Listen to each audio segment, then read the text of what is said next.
श्रीमद कुंज विहारे नमः। श्री स्वामी हरिदासो जय तेतराम।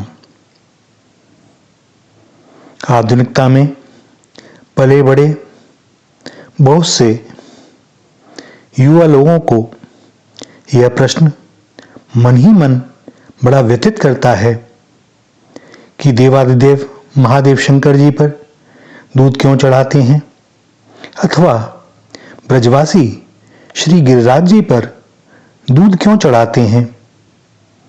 यह दूध का अपव्यय नहीं तो क्या है? क्या इसे किसी को पिलाया नहीं जा सकता? और इन सब प्रश्नों को अन्य धर्मावलंबी बड़ी हवा देते हैं कि देखो तुम्हारे यहाँ जीवनोपयोगी पेय वस्तुओं का कैसा दुरुपयोग किया जाता है। एक ओर न जाने कितने बच्चों को दूध नहीं मिल रहा और दूसरी ओर दूध की धारा से अभिषेक किया जा रहा है। वर्तमान युग में एक पूरी पीढ़ी हमारे ही कारण अपने सनातनी संस्कारों से इतना दूर हो गई है कि वह जो कुछ देखती सुनती है वह अन्य धर्मावलंबियों के नेत्रों से मुख से। और इसका कारण यह है कि हमने एक पूरी पीढ़ी को बड़े गर्व से कॉन्वेंट स्कूलों में पढ़ाया है और घर पर अपने संस्कार देना ही भूल गए।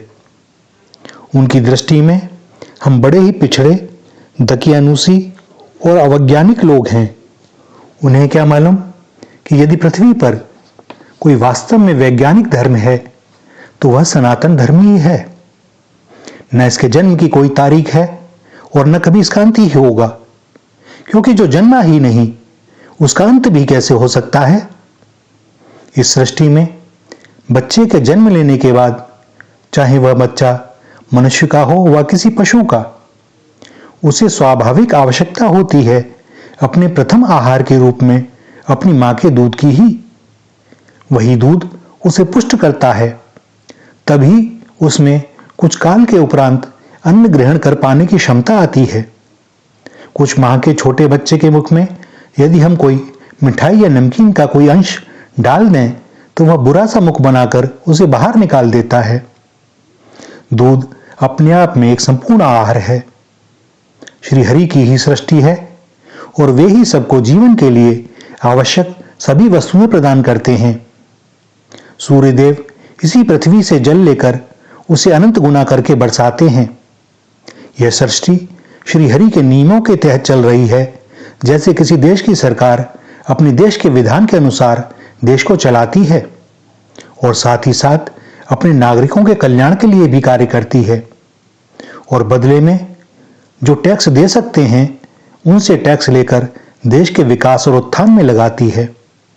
अब कोई कहे कि सरकार को टैक्स क्यों देना चाहिए, क्योंकि चारों ओर अभी भी विपन्नता दिखाई देती है, तो कभी चिंतन करें कि जिनकी आमदनी अधिक है वह येन के प्रकार जो इस देश से बहुत आय कर रहे हैं, सरकार उन्हें छूट भी दे दे तो क्या वह पैसा देश के कल्याण में स्वतः लग जाएगा?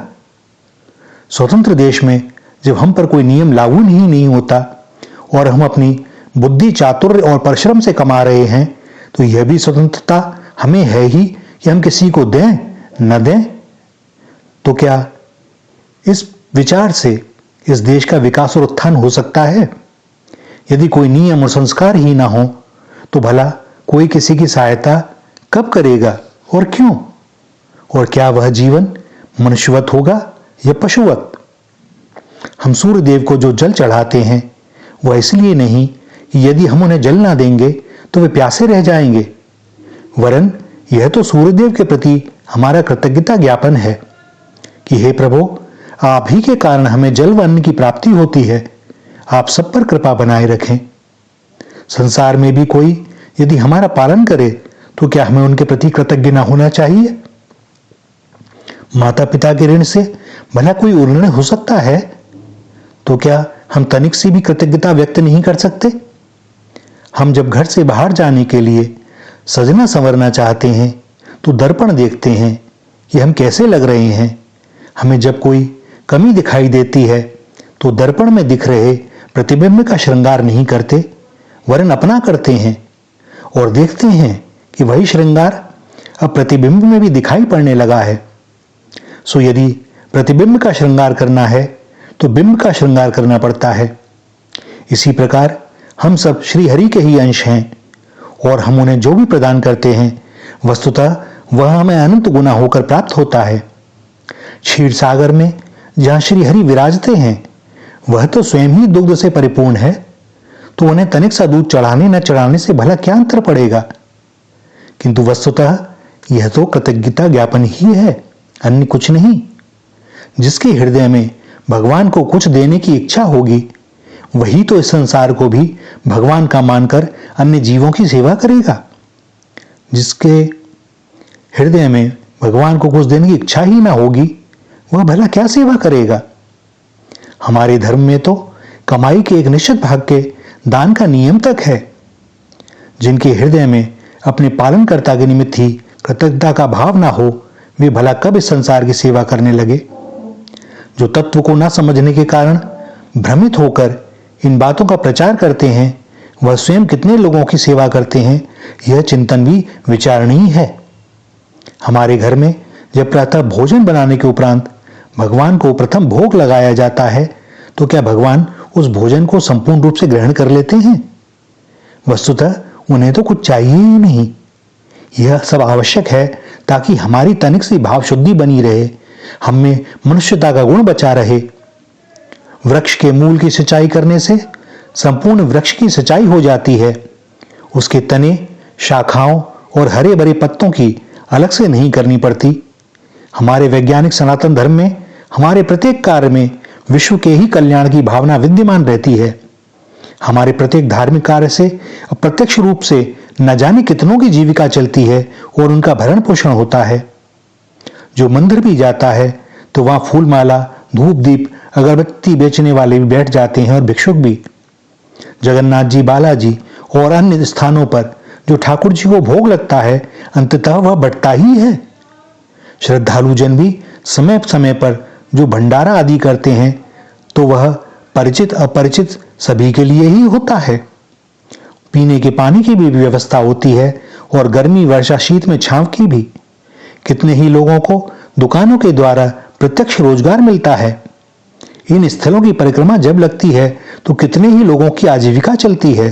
भिक्षुकों को दान मिलता है और परिक्रमार्थियों और भिक्षुकों के लिए स्थान स्थान पर मनोहार पूर्वक भोजन कराया जाता है। और यह सब हो पाता है उन्हीं के कारण से, उन्हीं के द्वारा जो भगवान को दुग्ध भोग के रूप में अपनी कृतज्ञता अर्पित करते हैं। हमारी जैसी व्यवस्था किसी धर्म की है नहीं, हो सकती नहीं। हमारी नई पीढ़ी के इस स्वभाव के दोषी हम ही हैं और अन्य कोई नहीं।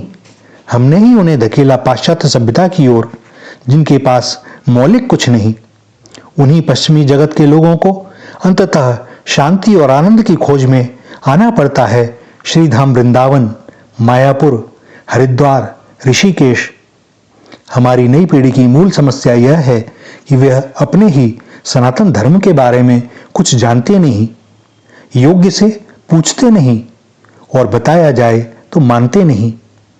सत्य तो यह है कि उन्हें कुछ समझना है भी नहीं, केवल बोलना ही है। समझना होता तो चिंतन भी करते कि भला ऐसे कैसे हो सकता है कि इतने आक्रमणों के बाद भी यह सनातनी संस्कृति कभी मिटी नहीं, मिट सकती नहीं।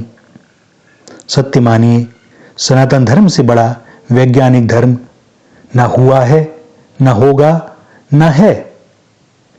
हम चेष्टा करें जानने की, प्रश्न करें योग्य व्यक्तियों से, ऐसा किया जाता है तो आखिर क्यों? और उत्तर मिलेगा और आप भर उठेंगे गर्व से, क्योंकि हमारे ऋषि मुनियों ने हजारों वर्ष के गहन अनुसंधानों के बाद में शास्त्रों में सूत्र लिखे हैं और वे सब जगत के कल्याण के लिए हैं। वे केवल अपने देह सुख के लिए भी नहीं हैं। वे सब लिखे गए हैं विश्व बंधुत्व की भावना से ही, सबके कल्याण के निमित्त ही। हमारे यहां ही कहा जाता है सर्वे भवन्तु सुखिनः सर्वे सन्तु निरामयः। आप बताएं किस धर्म में ऐसी बात है? तो हम जानें, समझें, पढ़ें, चिंतन करें और हम पाएंगे कि हम वास्तव में बहुत वैज्ञानिक धर्म का पालन करने वाले लोग हैं, विश्व के कल्याण करने के लिए ही हैं। हमारी हर कार्य कहीं ना कहीं श्री हरि के ही सृष्टि से जुड़ा हुआ है, उन्हीं की सेवा है, वे ही हमें दे रहे हैं, हम उन्हें क्या देंगे। श्री राधा श्री राधा श्री राधा।